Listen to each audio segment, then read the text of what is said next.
Sempena 26 hari bulan 4 2013 sama hari Jumaat pukul 10, nikah akan dijalankan lah. Jadi harapan untuk hari ini semuanya berjalan lancar lah, insyaAllah. Bila aku jatuh cinta, aku mendengar nyanyian. Ucapkan tahniah kepada pengantin Raimi Syahiran untuk hari yang bagi saya sangat penting untuk dia lah, di mana dia akan mengakhiri zaman bujang ni. So doa saya harap-harap dia kekal hingga ke anak cucu, hingga ke ayat-ayat. Selamat pengantin baru. Datang padaku dan memelukku dengan sayang.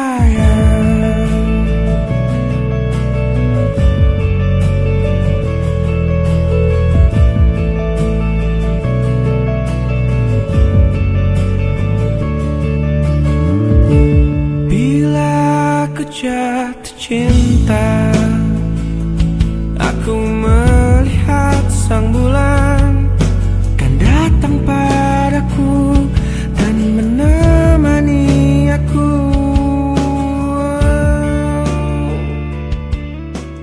Raimi Syahiran bin Zulkafli. Saya Aku nikahkan kau dengan anak perempuanku Sofia Nadira dengan mas kahwinnya RM80 tunai. Aku terima nikah Sofia Nadira binti Muhammad Saufi dengan mas kahwinnya RM80 tunai. Alhamdulillah. Melewati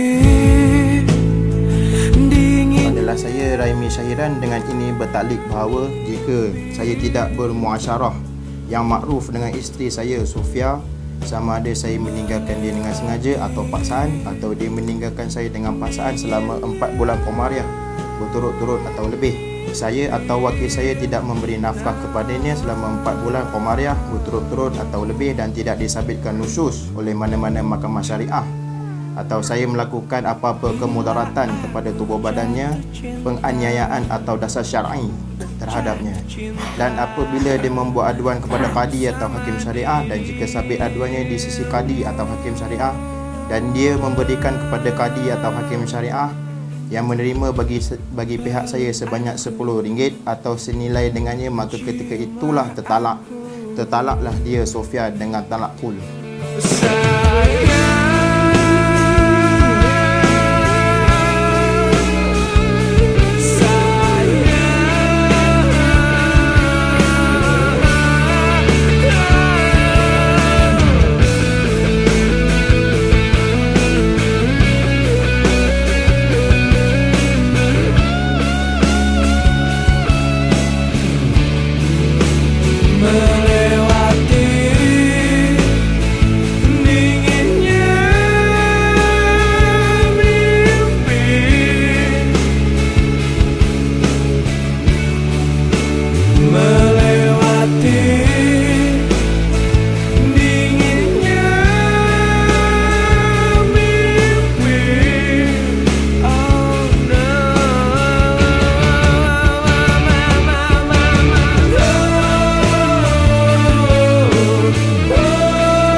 Gembira dengan rasa tenang sikit lah. Lepas tu terima kasih kepada semua adik-beradik, family, saudara dengan kawan-kawan yang datang hari ni. I'm married. Bila aku jatuh cinta.